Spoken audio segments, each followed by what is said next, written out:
اچھا ایک میرے ذہن میں یہ بات آتی ہے کہ کچھ لوگ مطلب ہمارا ایک اپنی ایک اس وقت ذہن یہ کہہ رہا ہے کہ جیسے ہماری دعائیں قبول نہیں ہو رہی. یہ میرا دل نہیں مانتا کہ ہماری دعائیں قبول نہیں ہو رہی. کیا کچھ مولوی عمران صاحب کوئی اعمال میں کچھ کمی ہے کہ ہم کیا پستی کی طرف جا رہے ہیں؟ دیکھو حاجی بھی زیادہ ہے, نمازی بھی زیادہ ہے, دعائیں کرنے والے بھی زیادہ ہیں, روزے رکھنے والے بھی زیادہ ہیں, زکوٰۃ بھی زیادہ ہو رہی ہے, تو یہ ہم پستی کی طرف کیوں جاتے نظر آ رہے ہیں؟ بسم اللہ الرحمن الرحیم. جنید بھائی, اس کو اللہ کے محبوب علیہ الصلوۃ والسلام نے ایک تو اس اعتبار سے بیان فرمایا کہ سب سے بنیادی چیز رزق حلال ہے, اور فرمایا کہ ان اللہ طیب لا يقبل الا طیبا. اللہ خود بھی پاک ہے, پاک چیز کو ہی قبول کرتا ہے. جس چیز کا حکم اللہ نے نبیوں کو دیا, ان اللہ امر بالمؤمنین بما امر به المرسلین, وہی حکم اللہ نے اپنے محبوب کی لاڈلی امت کو دیا.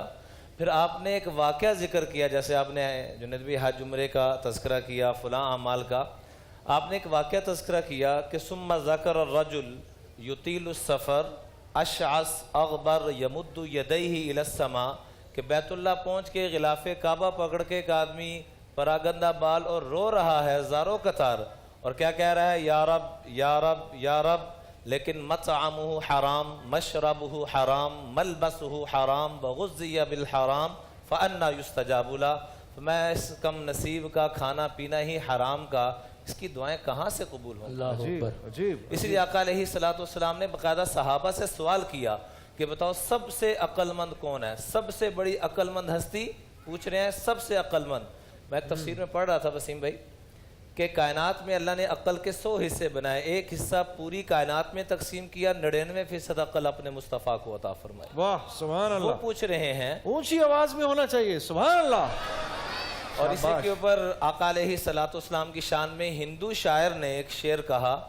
ہمارے کسٹمر ہیں جن سے ہم کاروبار کرتے ہیں, ہندوستان سے آئے. میں نے کہا آپ کے ہندو شاعر نے ایک ایسا شعر کہا ہے, وہ سامنے آ جائے تو میں اس کا ماتھا چوم لوں. کہا کیا شعر کہا؟ تو اس کی آنکھوں میں بھی آنسو آ گئے. کہا گر شمس و قمر کو ہاتھوں پہ اٹھا لے, دولت کونین کو دامن میں چھپا لے, کال کا پرشاد, ہندو شاعر کا نام ہے, کال کا پرشاد سے کوئی پوچھے کہ تو کیا لے, تو نالین محمد آنکھوں سے لگا لے. واہ سبحان اللہ سبحان اللہ. تو اللہ نے اپنے آقا علیہ الصلوۃ والسلام کو اتنا بڑا رتبہ, وہ پوچھ رہے ہیں صحابہ سے کہ عقل مند کون ہے؟ فرمایا جو دنیا کو قربان کر دے آخرت کو قربان نہ کرے. پوچھا بیوقوف کون ہے؟ فرمایا دنیا کو ترجیح دے آخرت کو نہ دے. تیسرا سوال وہ میرے آپ کے اوپر ہم سب پہ فٹ آتا ہے, اللہ ہم سب کو نکلنے کی توفیق دے. جو آپ نے فرمایا دعائیں قبول نہیں ہو رہی, اس کا آخری جواب یہ ہے, فرمایا سب سے بڑا بیوقوف وہ ہے جو دوسروں کی دنیا بنانے کے لیے اپنی آخرت خراب کر لے. میرے بیوی کا یہ بن جائے, میرے بچوں کا یہ بن جائے, نہ حلال کی تمیز, نہ حرام کی, نہ جائز نہ ناجائز, نہ سچ نہ جھوٹ کا فرق.